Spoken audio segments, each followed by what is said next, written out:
Olá, amigo, amiga, companheiros de caminhada. Sejam bem-vindos ao canal do CEF, o Centro Espírita Fraternidade do Ipiranga. Hoje realizaremos mais um estudo do Evangelho segundo o Espiritismo. Tenha em mãos o seu exemplar do Evangelho e um recipiente com água, que será magnetizada no decorrer do nosso estudo. Mantenha um pensamento tranquilo e no Mestre Jesus. Iniciaremos dentro de alguns instantes.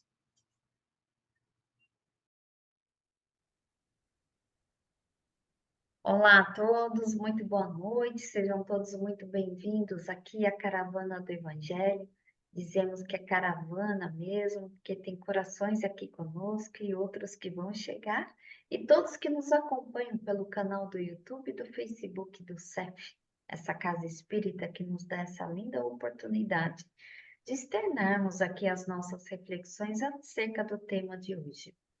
E para nós começarmos, Mauro, você trouxe uma mensagem para nós, por favor? Isso. É do livro Caminho, Verdade e Vida, de Emmanuel, e a mensagem é Mãos Limpas. E Deus, pela mão de Paulo, fazia maravilhas extraordinárias. Atos 19, 11. O Evangelho não nos diz que Paulo de Tarso fazia maravilhas, mas que Deus operava maravilhas extraordinárias por intermédio das mãos dele. O Pai fará sempre o mesmo, utilizando todos os filhos que lhes apresentarem mãos limpas.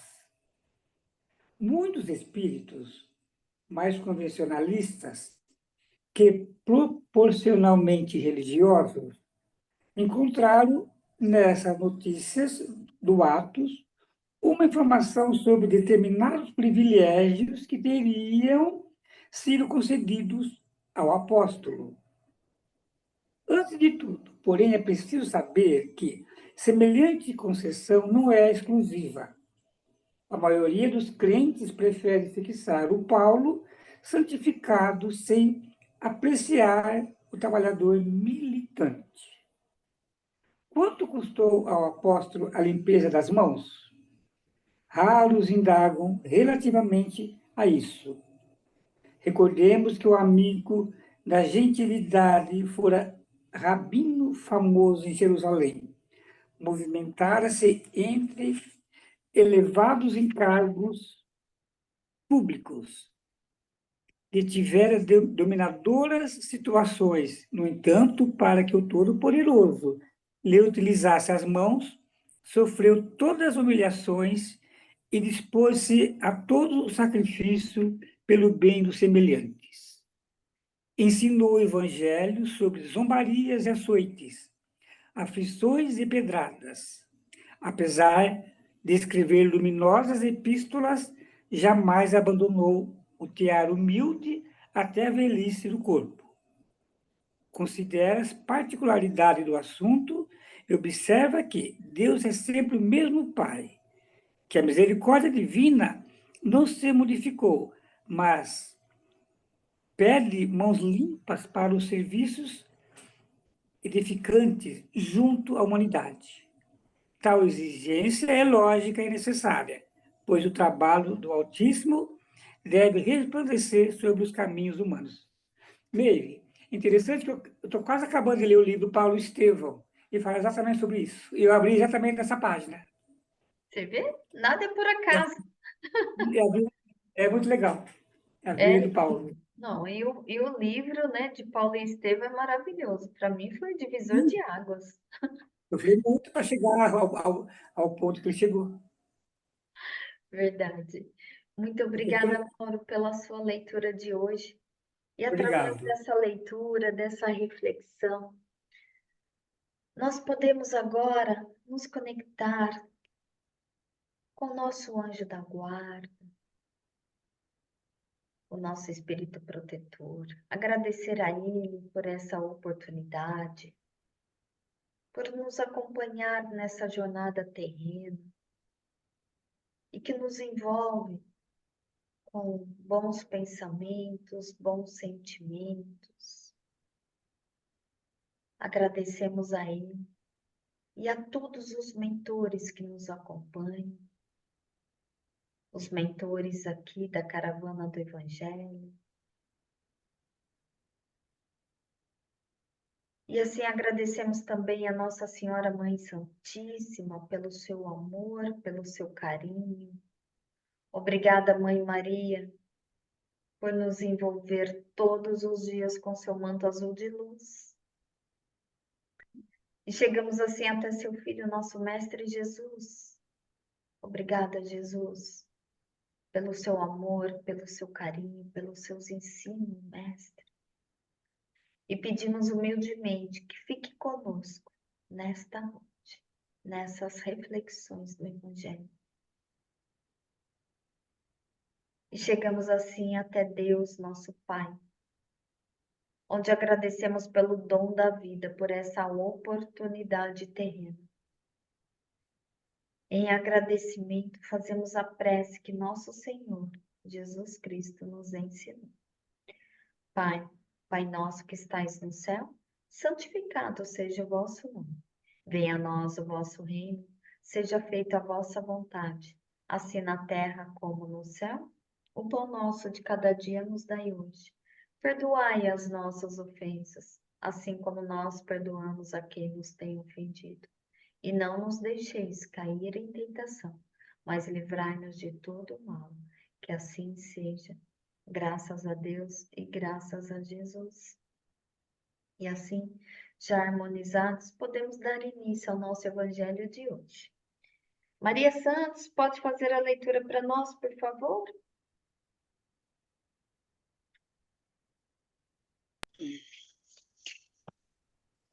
O capítulo 21, haverá falsos cristos e falsos profetas. Parágrafo 4, missão dos profetas. Atribui-se comumente aos profetas o dom de adivinhar o futuro, de sorte que as palavras profecias e predição se tornaram sinônimas.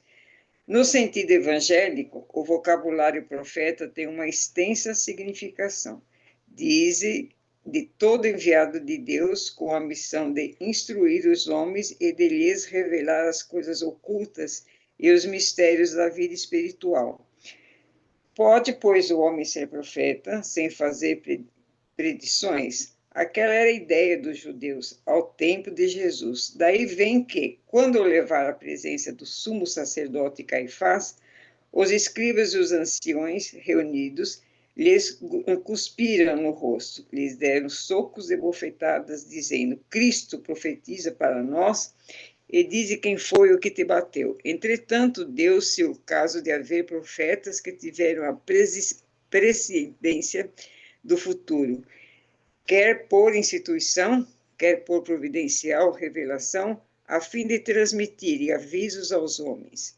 Tendo-se realizado os acontecimentos preditos, o dom de predizar o futuro foi considerado como um dos atributos da qualidade de profeta.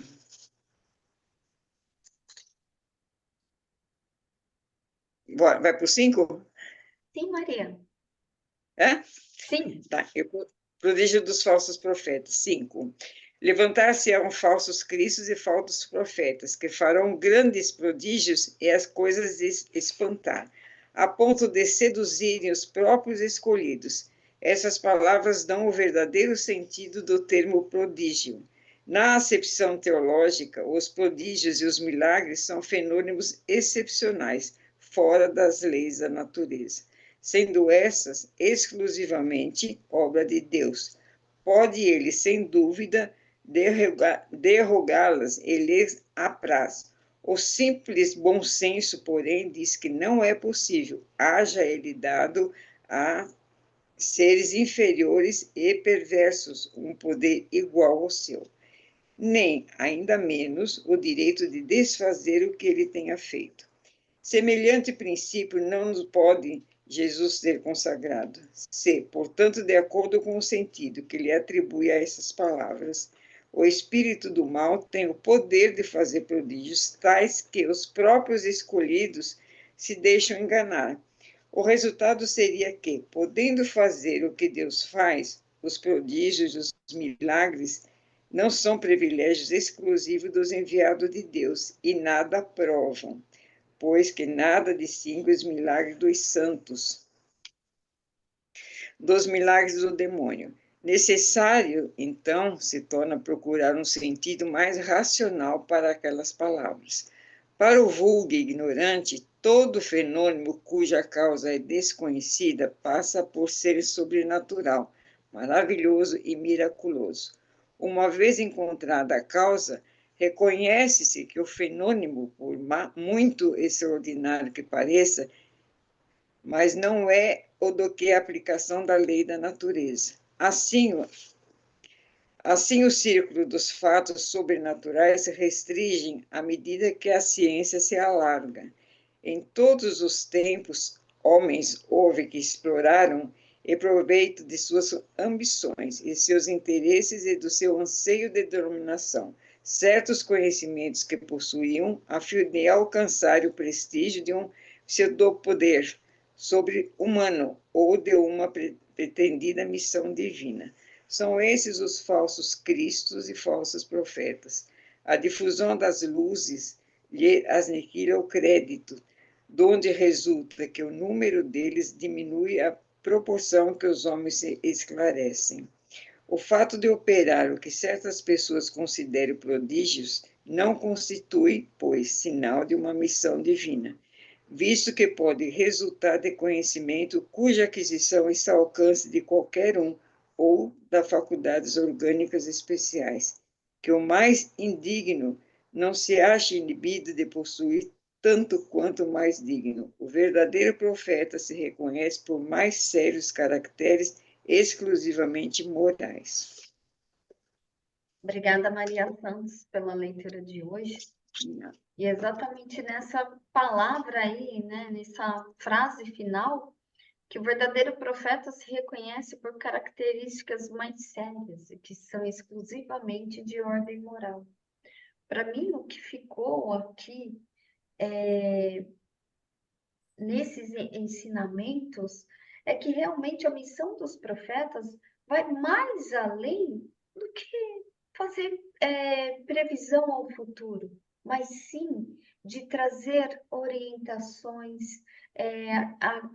espiritual e moral para a humanidade. Então, aqui até Kardec, ele esclarece que a palavra que é o profeta é um enviado de Deus, né? Para instruir realmente os homens, para revelar as espirituais, as verdades espirituais e morais, despertar as consciências para o bem e para a justiça. Então, assim, nem todo profeta ele precisa prever o futuro. Porque a verdadeira transmissão está aí realmente nesses ensinos, né? Que tem a ver aí com a moralidade e auxiliar o outro no despertar mesmo dessas consciências, né?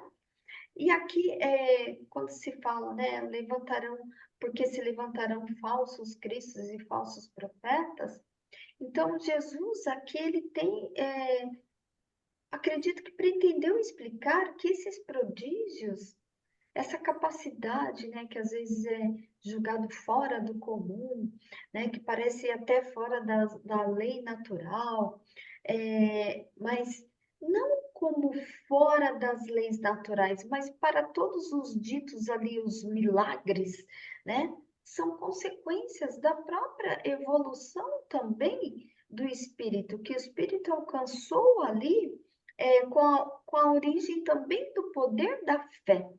Isso me faz lembrar quando os discípulos, né, de Jesus, os discípulos, eles conseguiram ali promover curas, que foi através daquele despertar da fé que eles tinham. E também, acredito que o Luiz aí também depois vai instruir até melhor, mas assim, me faz lembrar quando a gente vê as passagens, né, de Jesus, que transformou ali a água em vinho, que acalmou a tempestade. Então, isso me faz pensar nesses estudos que realmente é pela evolução espiritual, por essa luz que todo mundo temos, que todos nós temos, essa luz, né? Onde está essa luz? Dentro de nós. E que nós podemos ir despertando cada vez mais. E também aqui, Kardec ele faz também um alerta em relação aos efeitos físicos, né? Que quando ele fala dos profetas que tinham essa capacidade de ter essas manifestações e que isso, para muitos aí, falar, oh, né? Então, muitos eram guiados pelas manifestações que tinham e não pela verdadeira essência que tudo isso iria trazer. Então, assim, os falsos profetas, os falsos cristos, muitas vezes eles afirmam em falar em nome de Deus, falar em nome de Deus, propagar os ensinos de Jesus, dizendo que fazendo aquelas próprias interpretações e às vezes podem usar isso para seu ganho pessoal. Pode ser material, pode ser por um orgulho, né? Eu sei mais sobre isso. Então, assim, Kardec ele também vem nos alertar em relação a esses prodígios, né? Essas benfeitorias aí que eles fazem, mas que de repente fica muito enaltecido e a verdadeira essência fica esquecida. Né? Então, assim, por isso que ele fala que o verdadeiro profeta se reconhece pelas características sérias, pelas características morais mesmo. Né? Luiz, queremos te ouvir. Esse trecho daqui me fez lembrar um livro de Leon Denis, que eu anotei aqui. Não há renovação sem esperança. Se você observar melhor, nada morre de verdade. A dor é a purificação suprema. É a escola em que se pode aprender a paciência, a resignação e todos os deveres austeros. É a fornalha onde se funde o egoísmo, em que se dissolve o orgulho. Ou seja, todos os falsos profetas não falam sobre essa grande professora que é a dor. E é isso que Jesus mais nos ensina, porque tudo que ocorre neste mundo não faz parte do seu governo. Meu reino não é deste mundo. Então, toda dor é nosso laboratório, é o nosso ensino aonde vamos nos aprimorar e entender efetivamente a verdade. E é nesse caminho em que podemos distinguir efetivamente onde está o verdadeiro profeta, porque todos eles que profetizam as suas vidas não foram uma vida lustrosa de conforto, porque todos sabem que a vida começa onde o conforto termina. Então, é aí a dificuldade da gente entender efetivamente todo o ensino e ensejo que seja a nossa elevação, para que possamos crescer aí. Obrigado. Obrigada a você, Luiz. E olha só, como mais ninguém aqui abriu o microfone, você pode fazer a nossa prece final, por favor. Ok. Então, vamos assim nos envolvendo neste clima, abraçando o nosso anjo guardião. E com eles, os mentores desse nosso estudo, vai se aproximando para que a nossa doação possa se aprimorar e cada vez melhorar esse nosso amor pelo próximo. Vamos, então, imaginando o nosso planeta azul, permitindo doar muito amor a todos os viventes das águas, a todos os viventes terráqueos. E assim, vamos aos países, aqueles que ainda estão em guerras, declaradas ou não, que possamos dissolver um pouco todo esse riço que há entre os seres e possam deixar de brigar por pedaços de terras que nada nos pertencem. Todo povo que se perde nessas guerras deixam lastros, criando problemas familiares, destruindo famílias, tendo muitos que se separar para ir morar em países distantes. Toda essa dor, essa humilhação de buscar recursos em países onde a língua é diferente, todos os costumes, e recomeçar um viver diferente. Neste momento crucial de mudanças em que estamos nos preparando para a mudança final, a entrarmos no mundo de regeneração, nessa finalização que se faz de limpeza moral, muitos estão desesperados. Parece aumentar a violência, o mal, mas todos sabemos que são os recursos em que Jesus oferece a muitos para como último processo de reencarnação e aprimoramento. Então, nesse perdurar desse processo maior para nós, há um clima hostil, desesperador, em que muitos buscam a fuga através do suicídio, outros na ansiedade, na depressão, se desligam efetivamente da vida. O medo também apavora muitos.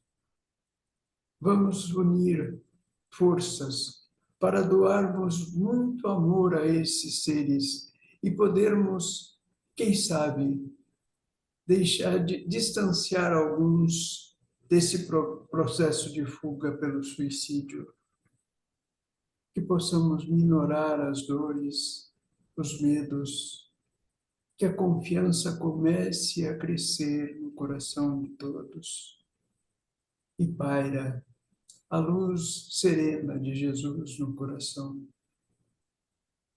E assim vamos elevando por todos os hospitais, por todos os leitos de dor, por todos esses trabalhadores que atendem essas dores horrendas.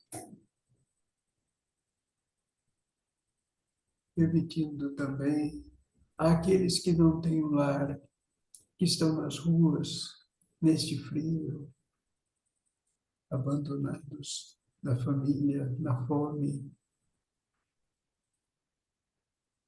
E assim vamos vibrando por todos os viciados, pelos criminosos, por aqueles que estão nas cadeias, vibrando pelos velhos abandonados, pelas crianças desamparadas.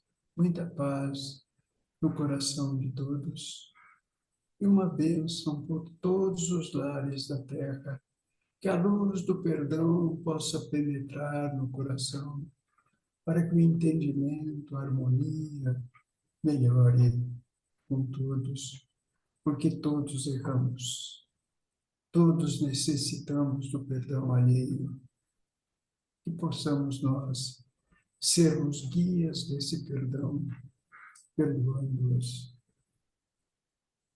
E assim, elevando o nosso sentimento por todas as religiões, principalmente aquelas que buscam o Evangelho que Jesus nos trouxe, vivenciou e exemplificou conosco. E assim vamos vibrando pelo nosso espiritismo, pela nossa aliança espírita evangélica, pela nossa casa, o CEF, vibrando muito amor a todos os dirigentes, a todos os trabalhadores, a todos os alunos e assistidos da casa. E vamos nos preparando para receber estes grandes amigos auxiliares, Dr. Bezerra de Menezes, Dr. Eurípides Barçanufo, para a purificação das nossas águas, magnetizando a nossa água. E vamos estendendo essa magnetização a todas as nossas caixas d'água, que possa também beneficiar-nos na nossa higienização, na nossa alimentação. E assim, vamos nos elevando, chegando a Maria, nossa doce mãe, e com ela, agradecendo todo o amor e amparo que nos proporciona, que possamos com ela ganharmos forças para dar os passos até Jesus, cobertos com seu manto azulado protetor. Vamos caminhando em passos vagarosos no seu ensino magistral, que possamos nos aprimorar a cada momento e realmente nos aproximar ao coração nesta verdade com Jesus, agradecendo pelo Evangelho vivido que ele exemplificou conosco, que saibamos nos orientar e sermos firmes seguidores da sua lei, dos seus passos. E assim elevamos a Deus, nosso Pai, em agradecimento sereno por esta reencarnação, que possamos nos aprimorar para cumprirmos com o nosso dever. E assim, agradecidos, encerramos esta nossa reunião, dando graças a Deus e desejando a todos um início de mês muito agradável e até a próxima semana. Que assim seja, graças a Deus.